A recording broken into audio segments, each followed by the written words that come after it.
Welcome to the Story Learning Podcast, regular doses of language learning tips and motivation to help you become fluent in any language. With me, Olly Richards. For language programs, books, free resources, and much more, visit StoryLearning.com. Good morning, everybody. Welcome back to the I Will Teach You a Language podcast. If you are new here, this is your one-stop shop for language learning advice, tips, and motivation every week. So make sure to subscribe so that you get regular episodes delivered straight to your phone or wherever you like to listen to your podcast. I've got to say, Hong Kong is amazing. I'm here right now and you absolutely have to come. In fact, quite a few friends of mine are coming to Hong Kong over the next couple of months, which is really cool. Richard Simcott, who many of you will know, is going to be passing through here in a couple of weeks. So we're going to go and have dinner and maybe see a few sights, which is going to be cool. So if you are going to come through Hong Kong at any point, let me know. Shoot me an email or a tweet or something and we can meet up and go for some dim sum or something. Now, let's dive into today's question from Marco. Hi Olly, sono Marco dall'Italia. First of all, I would like to say thank you for your podcast, your blog, and all the stuff that you share with us. I have been studying English for 4 months, and I have started speaking with native speakers on italki, following everything that you teach in your speaking bootcamp course, which I think is very, very useful for a beginner, just as me, by the way. And I highly recommend it to everyone. But now, I guess it's time to dive into my question. One of the biggest things that I have noticed during my italki sessions is the fact that when I try to deliver a sentence, my teachers usually say that maybe the sentences are grammatically or technically correct, but they might sound a little strange, too formal or polite to a native speaker. So I was wondering if this situation is normal, if this is a common thing dealt with my current level. And obviously I would like to understand if it is only a matter of time and repetition, or if there is something that I could do in order to begin to speak using a more common and colloquial language, because I really want to become able to express myself and all the things that I want to say in a more natural way. I was thinking, for example, that it would be useful to get closer to the British culture and stuff like that. Do you agree? In any case, thank you so much for the answer. Grazie mille, Olly. Ciao, ciao dall'Italia. Vieni a trovarci presto. Marco, thank you very much for a great question. Now, it was quite interesting for me when I was preparing my answer to this, actually, because I started off thinking I was going to say one thing, and then I actually changed my mind, and I'm going to talk about something completely different, which is kind of interesting. Well, I mean, first of all, I've got to say, your English is fantastic. I mean, you talk about not sounding natural, but everything you said sounded really spot on to me. So, good job considering you've only been learning for 4 months. I mean, that's really, really great. So, first of all, remember to congratulate yourself for the things you have learnt. It's easy to focus on the negatives, but, you're doing a great job. So that's the first thing to say. I'm also really pleased that you enjoyed Speaking Bootcamp. It's the first course I created, actually, and it's not one that I talk about much, but it's a course that I made that's designed for you if you've been studying a language for a while, but you've never crossed the threshold of speaking. You don't speak regularly with people. Maybe you find you get too anxious or nervous or shy. Maybe you don't know where to find people to talk with. So really glad that you heard that. I'll give you more information about that later on in the show if you're interested in trying that out. But yeah, really glad that you followed that. And I think what's fantastic is that the course has worked for you because you are speaking with people, and that's the most important thing.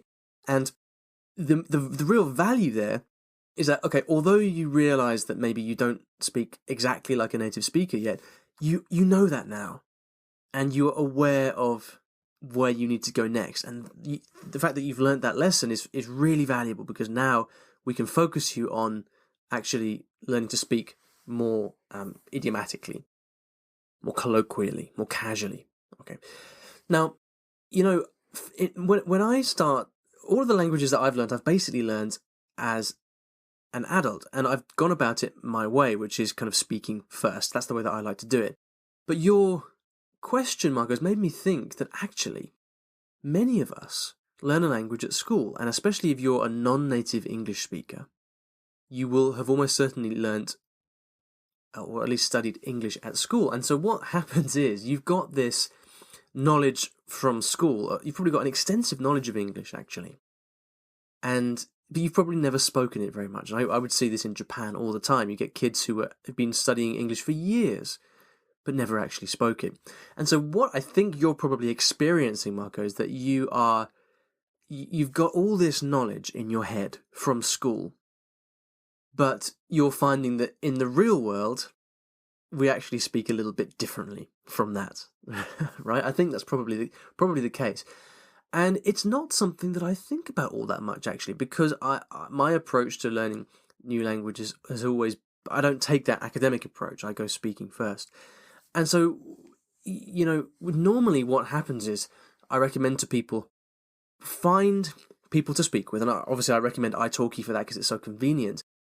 So start speaking with people on italki. And the reason that you do that is to build your confidence. And you get over the kind of social inhibitions, the nerves, and you just get used to speaking. And for a period of a few months, the real value in that is simply the act of speaking. And I would say to people, don't worry about speaking correctly, don't worry about accuracy, just talk. Because just by virtue of the fact that you're speaking with people, you will learn so much stuff, and it's the most progress you'll ever make in a short space of time in a language. Now, what happens is that starts to plateau out after a while, and the effectiveness of speaking with a native speaker, that kind of casual conversation, becomes less and less and less. So that's the point where you need to simply, you need to start focusing more on detail. In teaching language, we say focus less on meaning and more on form, which means you're going to be studying more grammar. You're going to be perhaps growing your vocabulary more strategically. You're going to be analyzing your errors a little bit more, analyzing the language that you're using, doing more focused study. But all that comes after the point where you've grown your confidence. Now, in your case, Marco, it's kind of interesting because you've got a lot of knowledge there, clearly.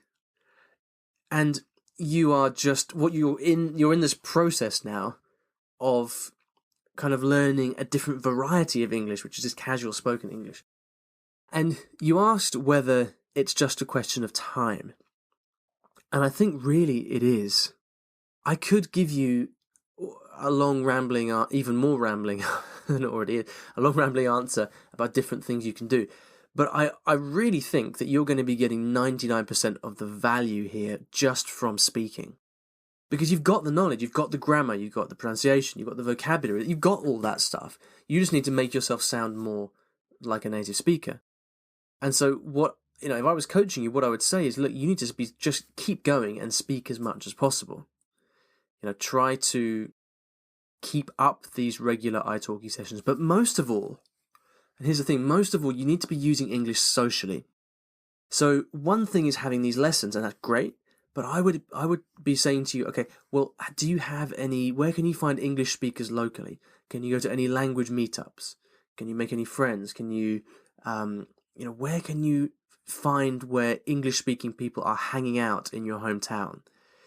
Because the trick to really speaking a language like a native is to be using the language with native speakers socially. Not in a lesson where you're analyzing stuff and being more serious, but actually, when you can spend time with native speakers and actually see how they use the language, how they say hi, how they say goodbye, how they make offers, how they bring up new subjects, how they make jokes, all these things. Like it's in that daily interaction that you become really natural. Like I have exactly the same problem with my Cantonese right now. I've kind of learnt through lessons and textbooks and things, but I don't speak naturally. And that's why I'm in Hong Kong, because I need to spend time with native speakers in order to actually get that, understand how it's used on a daily basis. So that's what you've got to do. You've got to spend time with English speakers. Watch TV, definitely. Watch movies as well. Spend as much time as you can surrounded by the language, and just try to notice how language is being used. I would almost say to you, stay away from studying, because you don't need any more grammar. You've got that from school, I think. You just need to use it as much as you possibly can. The other thing you can do, with your lessons is you can do things like you can write out, the value from your teacher is going to be your teacher showing you how to become more natural. Okay, but that's kind of difficult to do in a piecemeal fashion in your lessons themselves. So the kind of thing that I like to do is writing. So I would write something out. I would write out a dialogue between two people.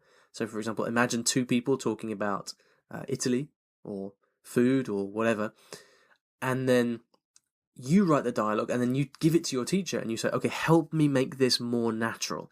And they can show you how to make, which things people would say and what things people wouldn't say. And just do that. So everything you should do should either be using English to chat with people socially, or else figuring out and getting help for how you can make the things that you're saying a little bit more casual. But the most important thing here is I think it is just a matter of time. Okay.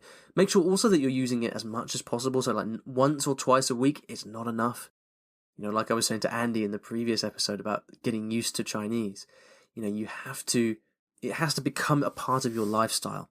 So you need to increase the frequency that you're using English. Try and do it on a daily basis if you can somehow. All right, so I hope that's helpful for you.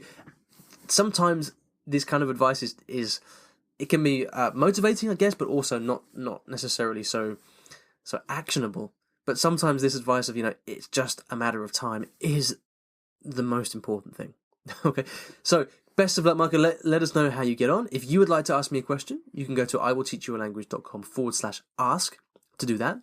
And at the end of every episode, I like to leave you with a resource on the topic of the show. And earlier on, Marco mentioned a course of mine, Speaking Bootcamp. And this is aimed very much at you if you're learning a language but you haven't started speaking. Because starting to speak can be very, very nerve-wracking for some people. Marco sounds like he's a very confident Italian guy and he has no problem speaking.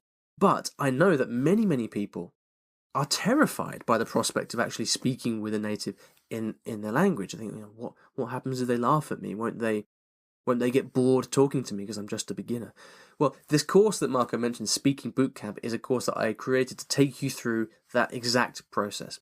So we talk about conquering your fears about speaking, how to lose those nerves. We talk about how to hold those first conversations with people, where to find native speakers to talk to. It's a very comprehensive course, and it can be one of the most important breakthroughs that you make when you start speaking with people. So if you'd like to pick up a copy of that and to take your kind of move forward from the beginner level that you're at to a point where you're speaking regularly and really enjoying the language, making it part of your life, then I'd love to welcome you into the course. You can go to iwillteachyoualanguage.com/bootcamp, which is BOOTCAMP.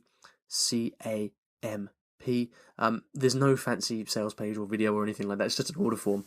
It's a very affordable course, and I think it'll be really valuable for you. So that's there available if you'd like to check that out. I'll also put the link to that in the show notes, which you can find on the website under the podcast tab, or you can go to iwillteachyoualanguage.com/episode 152. Thank you so much for listening, and I'll see you in the next episode of the podcast. Take care. Thanks for listening to today's episode. And here at Story Learning, everything that I do is powered by stories, whether that's writing books, teaching lessons, crafting courses. My mission is to help everyone succeed at learning a new language through the power of story. And we now have comprehensive language courses in over 15 languages, from Spanish to French, Korean to Japanese, and across all levels from beginner to mastery. And you can take a 7-day free trial of any of these programs by visiting storylearning.com/courses. I've poured my heart and soul into creating these courses over the last 10 or so years, and we've helped tens of thousands of new students achieve their dreams of learning a new language, all through the power of story. So go ahead and take a free trial. There's no commitment. You can try out our method for free, see if this can also be the breakthrough for you that it's been for so many other people. storylearning.com/courses.